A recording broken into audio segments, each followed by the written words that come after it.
You'd better watch out, 'cause I'm a war machine.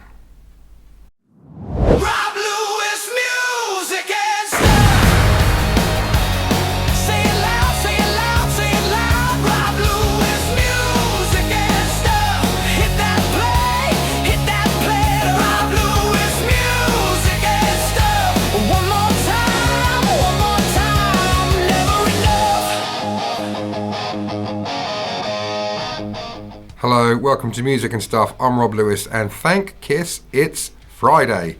Yes, I'm just taking a break from editing part 2 of We Got the Best, my Kiss documentary series, and today I am reviewing the 1982 release Creatures of the Night, an album that wasn't very successful upon its release, but has come to be known as one of the band's better, most loved non-makeup era, non-original lineup era songs, I should say, because it's still technically the makeup era.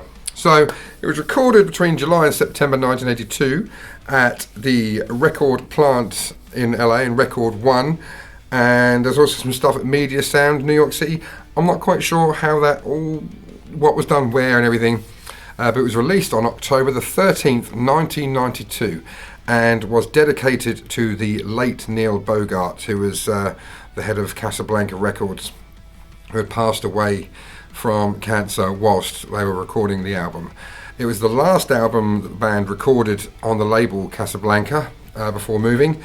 It's got 9 tracks, and it's well known as being one of, if not the heaviest album that they recorded. And so it was produced by Michael James Jackson and Gene Simmons and Paul Stanley. So let's have a look at the cover here. As you can see, I'll put it up there. You've got Paul Stanley bottom right, Eric Carr at the top, Ace Frehley at the bottom there, and Gene Simmons on the left.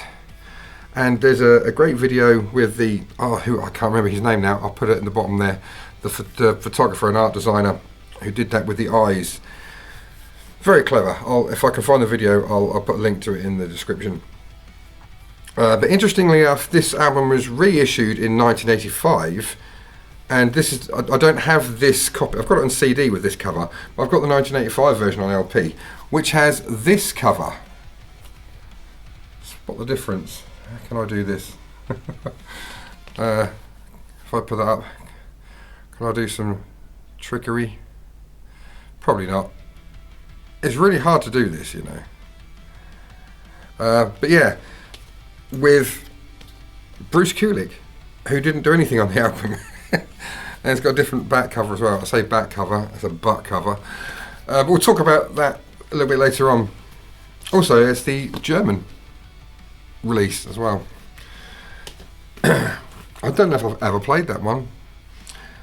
So the lineup was Gene Simmons on bass and vocals, Paul Stanley on bass and vocals, with Eric Carr on drums, and on paper Ace Frehley on lead guitar. Although he was credited, he did little, if anything, on the album. No contributions as far as I'm aware. I think he did promote it, and I think he was in the video for I Love It Loud.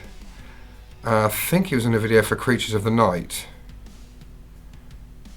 I'm not entirely sure on that. Whack it in the comments if I'm wrong. But yeah, so let's look at these tracks here. Track number 1, Creatures of the Night, and it's written by Paul Stanley and Adam Mitchell, and they've written some other bits and pieces together. Sung by Paul Stanley. Great track to open. I also want to mention the sound of the drums on this album. So full. The production, this album still sounds fresh. It doesn't sound old at all. And I really, really love that. Yeah, so Creatures of the Night, great opener, great drum fill to start with. Loving the backing vocals as well. It's sort of haunting as it goes along. Straight off the bat, I'm going to give it a 10 out of 10. Yeah, 10 out of 10 for Creatures. Yeah, go on. Hello, Holiday Rob here from Croatia. Just want to let you know, if you're enjoying this video, thanks very much for watching. But don't forget to smash that like button, hit the subscribe button, and of course the alarm notification bell so you know when my videos are coming out. And yeah, if you're interested, I've got social network stuff, Facebook, TikTok, Instagram, not Twitter though. And I've also got a Patreon, so you can find me there. It's in the description. Links for everything's in the description. And yeah, I'm going to hand you back again, because otherwise Studio Rob gets frustrated. That is very good advice there. Track number 2, Saint and Sinner, written by Gene Simmons and Michael Japp, and sung by Gene Simmons. I love the sort of chilled out kind of groove this track's got. It's a very Gene song. I like it. It's not my favourite on the album. I'm going to give it an 8 out of 10. But yeah, it's cool. Who did the guitar on this one? I've got sleeve notes here. I think I made a note. Vinnie Vincent played guitar. That's interesting. Look, it's the. Just open it up to look at the, yeah, Vinnie Vincent, uncredited. I think he has a mention, but otherwise everything was put down to Ace Frehley on the guitar. But Vinnie Vincent played on most of these tracks, and there was other people: Steve Farris, Robin Ford. Steve Farris actually played guitar on Creatures of the Night. Yeah, Saint and Sinner, great track. Then we have number 3, Keep Me Coming, written by Paul Stanley and Adam Mitchell again, sung by Paul Stanley. Probably, in my opinion, and this is only my opinion, this isn't objective, it's just my opinion, I'm going to give it a 7 out of 10. It's probably the weakest, but it's not to take anything away from it. It's still a 7. It's still a great track. Still like it. It just doesn't quite have the same impact that the rest of the album does. And I almost gave it an 8, but I thought to give that an 8 belittles the other 8s. So I opted against it. Track number 4, Rock and Roll Hell, written by Gene Simmons, Jim Vallance, and Bryan Adams. Yes, Bryan Adams, the Summer of '69 guy. Before he did that, before he was well known, before he had 16 weeks in the UK chart #1 with Everything I Do It For You. Great track. Sung by Gene Simmons, and interestingly enough, it was covered by Ace Frehley later on. Yeah, guitar on it was played by Robin Ford, not Robin, but Robin Ford. Yeah, Rock and Roll Hell. I do like that track. Get me out of this rock and roll hell. And I can see why Ace Frehley covered it on his Origins. I can't remember if it was Volume 1 or Volume 2 he recorded it on.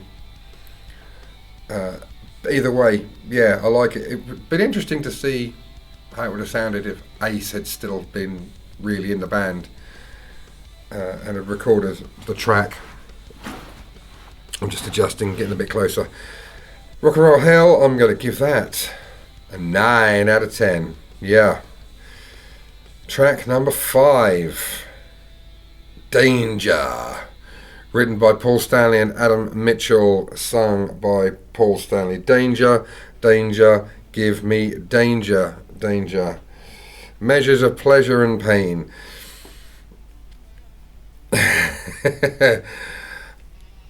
It's a great track. Yeah, who's the personnel on it? Who played guitar on it? Vinnie Vincent played lead guitar on it. No, sorry. Yes, he did. Beg your pardon. And there's one track on here that I think... Oh no, Eric Carr did play drums on all of them. It was music from The Elder. That was one they didn't play. Yeah, so Danger, superb track, sung by Paul Stanley. It's another 9er. Yep, 9 out of 10 for Danger. Unlike Danger Us from Monster, which is a video for another day. Track number 6, I Love It Loud, written by, and we've got a big chunk here of songs written by Vinnie Vincent, or co-written by Vinnie Vincent, or Vincent Cusano, as he's credited in the album sleeve. Gene Simmons and Vinnie Vincent, sung by Gene Simmons, with guitar from Vinnie Vincent, and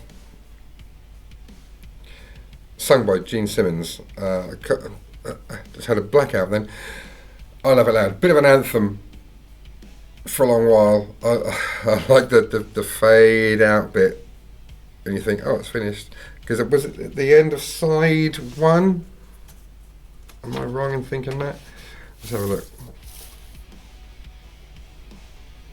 No, it was the start of side 2.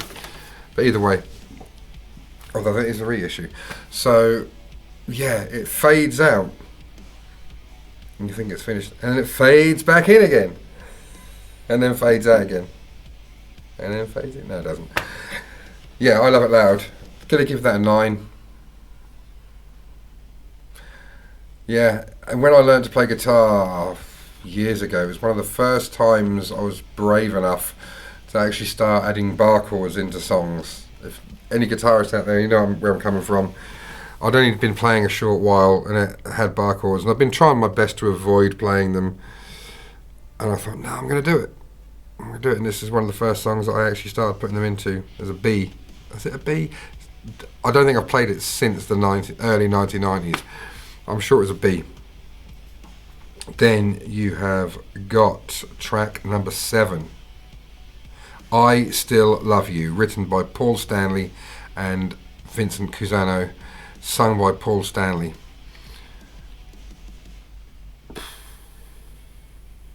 What can I say? One of my favourite Kiss tracks. It's a ballad, but it's so loud and heavy, really heavy ballad. And Paul's vocals are on it. That man could really sing in the 80s. You absolutely could belt the songs out. And the 90s, I'm going to do a video on the MTV Plug show, and this is one of the highlights from that concert, is when he sings I Still Love You. And guitar is actually by Robin Ford. Interestingly enough, as well as playing the drums on this track, I mean, what drums? Some of those fills, unreal, that Eric Carr plays. As well as playing the drums on this track, Eric Carr also played the bass guitar. Yeah, Gene Simmons was schmoozing in Hollywood and knocking about with Cher and Diana Ross and doing the Hollywood thing, so he wasn't in the studio much. But yeah, I Still Love You. Superb song. I've never heard a bad version of it. Obviously by Kiss. And it's worthy of a 10. It's absolutely worthy of a 10 out of 10 in my onion. Track number 8, Killer, written by Gene Simmons and Vinnie Vincent, sung by Gene Simmons. Good, yeah. It's, in terms of this album, it's kind of middle filler. But that's a good thing for any other album. You know, to be filler on this album is still pretty damn good. I like the riff. She's a killer.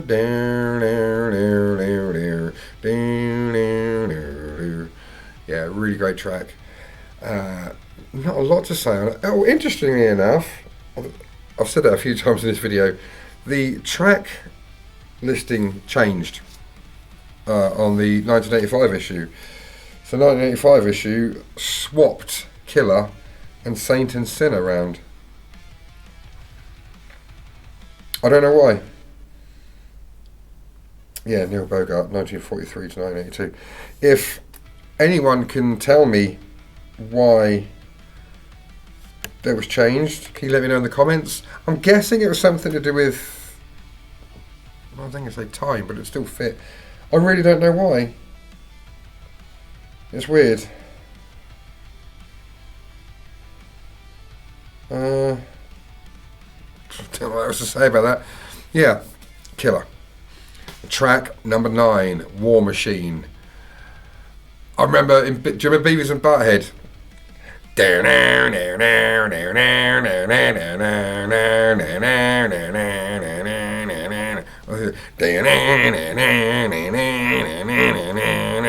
Oh, I did that too high.